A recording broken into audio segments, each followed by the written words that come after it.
Purim. Purim. Yes, It's a time to get drunk, be with your friends, having a good time. You're having a good time. You're having a good time. But that's not the case in this week's Parsha. This week's Parsha, Nadav and Avihu decide to get intoxicated. And in doing so, they get killed. It's crazy. So I'd like to quote Rav Shmuel Golden in his book, Unlocking the Torah Text. He says as follows: wine used properly and in moderation, the Torah teaches, like all of God's physical creations, enhances our appreciation of the divine.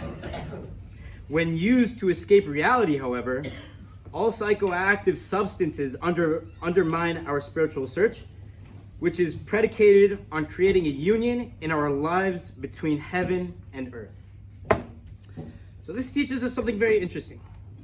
This substance, wine, right? It can be used in the positive, in bringing yourself closer to a Kadosh Baruch Hu when done properly. But it also has a negative light. When, in this case with Nadav and Avihu, they decide to drink, and it sets them further away from Hashem. I'd like to give you another example. When Bnei Yisrael miscalculated when Moshe would be returning, what'd they do? They gathered all their gold, and they decided to make this idol to worship. And later on, we see that gold, the same exact substance, is used in the building of the Mishkan.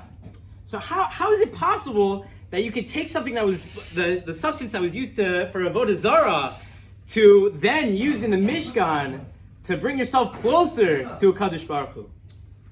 Unreal. So I think what it comes to teach us is that the power is in our hands. The power's in our hands. We're going on a break. We're Pesach break.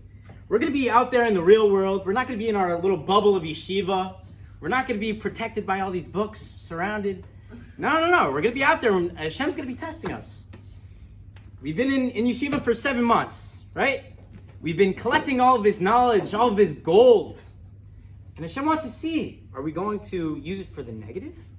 Are we going to, toss that gold away, let someone else have it, and just revert back to ourselves before yeshiva? Or are we going to build the Mishkan? Are we going to build our own Mishkan? Our own personal Mishkan that will allow us to connect closer to a Kadosh Baruch Hu? So I think we all have a lot to think about. And with that, I wish you good jobs.